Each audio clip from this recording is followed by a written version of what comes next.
மனசோட நான் ஒரு செய்தி சொன்னா நீங்க ஆச்சரியப்படுவீங்க. மனம் எவ்வளவு வலிமையானது. தீபக் சோப்ரா ஒரு புத்தகம் எழுதியிருக்கிறார். அதுல ஒரு பேஷண்ட பத்தி குறிப்பிடுறாரு. ஹெரால்ட் அப்படிங்கிற பேர்ல ஒரு பேஷண்ட பத்தி நாகூர் ரூமி புத்தகத்தில் அதை எடுத்து எழுதுறாரு. இந்த ஹெரால்ட்ங்கிற பேஷண்ட் டாக்டர் வந்து பாக்குறாரு. அவர் மிலிட்டரியில இருந்து ரிட்டையர்ட் ஆகி விஆர்எஸ் வாங்கிட்டு வெளியே வந்துட்டவர். வாலண்டரி ரிட்டையர்மெண்ட் முதலிய வாங்கிட்டு வெளியே வந்துட்டவர் மிலிட்டரியை விட்டு. அந்த பேஷண்டோட பிளட் எல்லாம் டெஸ்ட் பண்ணிட்டு பிளட் ரிப்போர்ட் எடுத்துட்டு அத டாக்டர் இப்படி பார்த்துட்டு, உங்களுக்கு ஒரு விஷயம் சொல்லணும், நீங்க ஷாக் ஆயிடக்கூடாது அப்படின்னு. நீங்க ஷாக் ஆயிடக்கூடாது, ஒரு விஷயம் சொல்லணும். அந்த பேஷண்ட் கேட்டான், என்ன சொல்ல போறீங்க? பிளட் யூரியா நைட்ரஜன் ஜாஸ்தியா இருக்குன்னு சொல்ல போறீங்க, அவ்வளவுதானே? அது ஏகத்துக்கு இருக்குன்னு சொல்ல போறீங்க, அவ்வளவுதானே? டாக்டர் ஷாக் ஆயிட்டு, ஆமா அது ரொம்ப ஆபத்தானது. நீங்க அப்படி நினைச்சுக்கிட்டு இருக்கிறீங்க. யாரு பேஷண்ட் சொல்றான், டாக்டர் பால், நீங்க அப்படி நினைச்சுக்கிட்டு இருக்கிறீங்க. அது எனக்கு புது பிரச்சனை இல்லைங்க, அது ஒண்ணும் நியூ ப்ராப்ளம் இல்ல. அப்படியா? எவ்வளவு வருஷமா உங்களுக்கு இந்த ப்ராப்ளம்? ஒரு 40 வருஷமா நமக்கு கூடவே தான் இருக்கு. டாக்டர் அவனை ஒரு மாதிரி பார்த்தார். நீ உண்மை சொல்றியா போய் சொல்றியா? நான் மிலிட்டரி விட்டு ஏன் வெளியே வந்தேன்னு நினைக்கிறீங்க? அது ஒரு பெரிய கதை. அவன் சொல்றான், ஒரு பெரிய கதை. அவன் பொண்ணு கூட வந்திருந்தா. இவ்வளவு வேணா கேளுங்க, என் பொண்ணு இவ்வளவு கேளுங்க அப்படின்னு. என்னம்மா? அப்பாவுக்கு மிலிட்டரியில இருக்கும் போது பிளட் டெஸ்ட் பண்ணாங்க. BUN பிளட் யூரியா நைட்ரஜன் கணக்கு பார்த்துட்டு எவ்வளவு இருக்கணுமோ அத மாதிரி 8 மடங்கு ஜாஸ்தியா இருக்கு. 8 டைம்ஸ் ஜாஸ்தியா இருக்கு. இவர் உயிரோடு இருக்கிறது கஷ்டம், அதனால இவரை நீங்க ரிட்டையர்மெண்ட் கொடுத்து அனுப்புங்கன்னு மிலிட்டரி டாக்டர் சர்டிஃபை பண்ணி அப்பாவை அனுப்பிச்சுட்டாரு.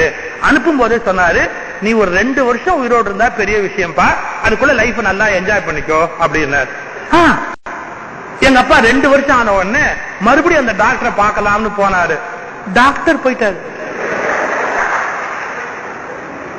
எங்க அப்பா அது இருக்குது என்ன கூட போனா கூட போயிட்டு போகுது, என்ன பண்ண போகுது அப்படின்ட்டு ஒரு 5 வருஷம் அதோடய ஒரு பாட்டுக்கு இருந்தாரு.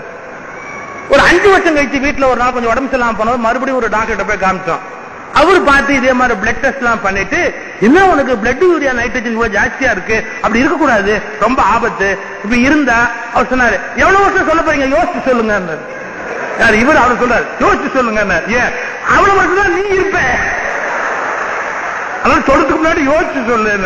அவர் இப்படியே யோசிச்சுட்டு, என்னோட கணிப்புல சார் நீங்க இன்னும் மிஞ்சி போனா ஒரு 2-3 வருஷம் இருந்தா பெரிய விஷயம் அப்படின்னார். எங்க அப்பா அதுக்கு 5 வருஷம் விட்டுட்டு அவரை போய் பார்த்தா அவர் போயிட்டாரு.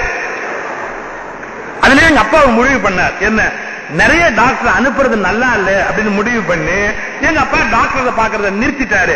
இப்ப 15 வருஷம் 20 வருஷம் கழிச்சு உங்களை பார்க்க வந்திருக்கிறோம். இவர் சொன்னார், நீ இப்போதைக்கு போக மாட்ட, ஒன்னும் கவலைப்படாத, நான் ஒண்ணுமே ஒண்ணு சொல்லல, ஆனா எனக்கு ஒன்னே ஒண்ணுதான், இது மெடிக்கல் மிராக்கிள், இது மெடிக்கல் மிராக்கிள். நான் உன்னை வச்சு சில டெஸ்ட் பண்ணணும், நீ எப்படி இருந்தேன்? அவன் ஒரு பதில் சொன்னான் பாருங்க. இந்த பதில் சாதாரணமான பதிலே இல்லை. என்ன, எனக்கு என்னமோ ரத்தத்துல கோளாறுன்னு உங்களை மாதிரி பைத்தியம் பிடிச்ச டாக்டர் எல்லாம் சொல்லிக்கிட்டு இருக்கிறீங்க, எனக்கு ஒண்ணும் இல்லை அப்படின்னு நான் தெளிவா இருக்கேன். எனக்கு ஒண்ணும் இல்லை அப்படின்னு நான் தெளிவா இருக்கிறேன். தீபக் சோப்ரா முடிக்கிறாரு, உங்களுக்கு நிஜமாவே உடலில் பல கோளாறுகள் இருந்தாலும் எனக்கு ஒன்றுமில்லை என்கிற மன எண்ணம் வந்துவிட்டால் அந்த நோய் இல்லாதவர்களாகவே நீங்கள் ஆரோக்கியமாக வாழ முடியும்.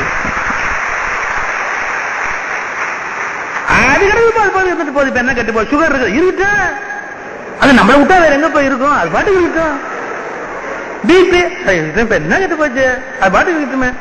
அதை வச்சுக்கிட்டு அதுக்கு ஸ்வீட் சாப்பிடுங்க நான் யோசனை சொல்லல, அது ரொம்ப அயோக்கியத்தனமான யோசனையா போயிடும். ஆனா இப்ப சொல்லட்டுமா, இந்த நாட்டில் சார் நோயால் இறந்தவர்களை விட நோய் பற்றிய பயத்தால் இறந்தவர்கள் அதிகம். நோயால் இறந்தவர்களை விட நோய் பற்றிய பயத்தால் இறந்தவர்கள் அதிகம். இதை புரிஞ்சுக்கிட்ட போறதா? சரி, இருக்கு இருந்துட்டு போட்டோம், அது பாட்டுக்கு ஒரு நோய் இருக்கு, என்ன கட்டு போச்சு.